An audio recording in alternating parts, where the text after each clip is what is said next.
Hey everybody, welcome into this Orange Zone Instant Recap. Tommy Sladek, Ashley Wenskoski. If you can't tell by the background behind us, we are outside the JMA Wireless Dome here in Syracuse, New York. The Orange taking down Army 29-16. They moved to 4-0, and this one was an interesting story, Ashley. Your immediate takeaways. Well, my immediate takeaway is that the first half and the second half might as well have been two different games. Just Literally. A completely different team came out of the tunnel for the second half, and thank goodness they did. Big time. This one, if you watch the military academies, you know that most of them are the ground and pound style play. Army in recent years trying to get a little bit more into the pass game, but they were having success, so it was kind of like, why not just try to run it down Syracuse's throats? And it wasn't big plays. It was truly just a few yards at a time. I have the numbers here for you. Army had 129 yards on the ground, while Syracuse had just 18. And Syracuse did not have their groove right away. The issue was they had no chance to actually find it. They had no time with the ball in the first half. I think the statistic is just over 6.5 minutes. In the first 30 minutes of play, Syracuse's offense had a chance to score. And I know you can be mad at the offense for that, but you really can't. They had no time. Exactly. And so halftime, that was the adjustments that Dino Babers talks about that he wants with his coordinators and Jason Beck and Rocky Long on the defense.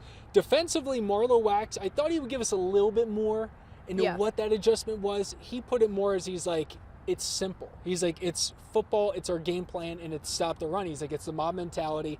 And ultimately, if you got I think the main message in the postgame from Dino and from the players was it was communication. And I'll go on their word. If it was communication, then great. Offensively, what did you see from them in the second half that they were able to really turn on the burners? Well, something that really stuck out to me, obviously they had 26 unanswered points, so something clicked, but their pace of play on offense is so fast. And of course really they were is. doing that on purpose to try to throw off the Black Knights. You know, it was a strategy behind that, but their offense when Schrader gets rolling is so quick. And that's why you saw the crowd, if you were at the game or watching on TV, there were a lot of boos because the ref was giving Army some extra time to get a man off the field.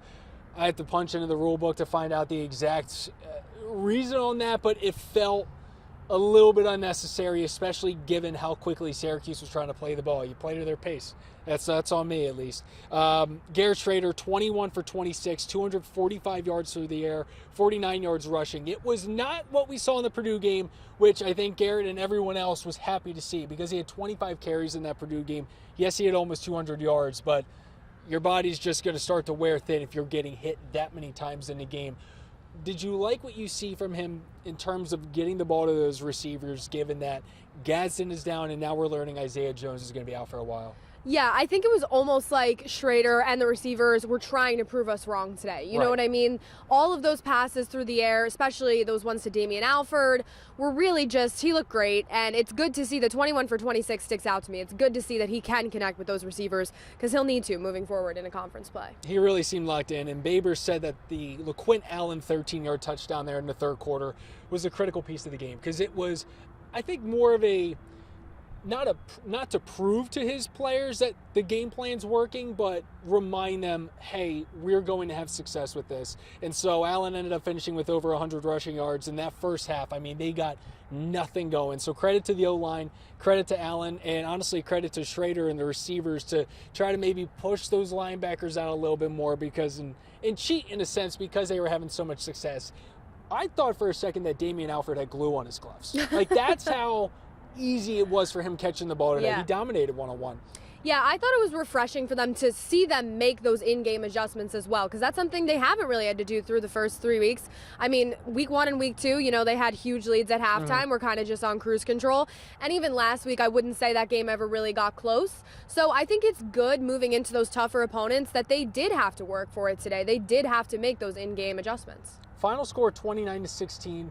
Doesn't tell the full story, right? It was 29-10 when you had second and even third string guys in there on defense. Army scores on the first play. There was another drive where they stayed conservative, going for the field goal. Ultimately, it was SU domination in that second half. They went down 10-3, 26 unanswered, scored a touchdown back. My question to you, Ashley, as we look ahead to Clemson, we look ahead to the ACC, and given the injuries that we're seeing, and I should make a mention, Trevor Pena back out there for a little bit. Good to see. You also had Joe Moore. We saw the Richmond transfer at the O-line for the first time. So we'll have to watch it back to really get a feel for how he did in that first game, and we'll be sure to ask Dino Babers about it. But after the game that we saw here, and I know Army is kind of its own separate pocket of college football, do you feel better or worse about this team going into Clemson? So in the first half, I felt very not good. I felt a lot worse. Yeah. But I think the second half, they really did show out in the second half. And I feel better. I think I feel about how I thought I was going to feel going into Clemson. Now, Clemson gave Florida State a run for their money today. So I'm not sure if that's a good sign. Big time. They're going to be a good team. They're going to be a team ready to play. I don't know. Maybe they'll hop in the top 25. Maybe they won't. Will the voters respect what they did? I think I'm with you.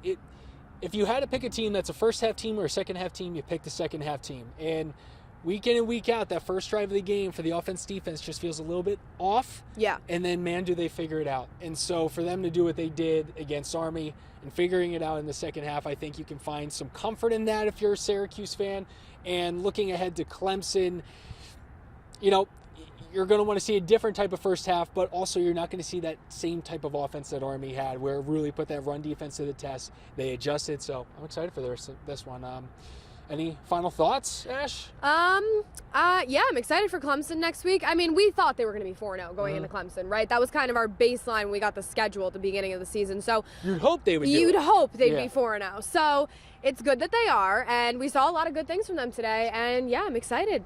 And Dave, exciting team to watch, making exciting adjustments. So we'll have an update for you this week on Jeremiah Wilson, I know, went down. LeQuint came off for a little bit. He's back out there, and find out a little bit more maybe about what's going on with Isaiah Jones. So we'll have the full podcast coming up later this week. It's Clemson week. I'm sure we'll have a lot of Tiger fans watching. Looking forward to having you. All right, Orange Zone Podcast, Ashley Wenskoski, Tommy Sladek. That's our instant recap. Thanks for watching.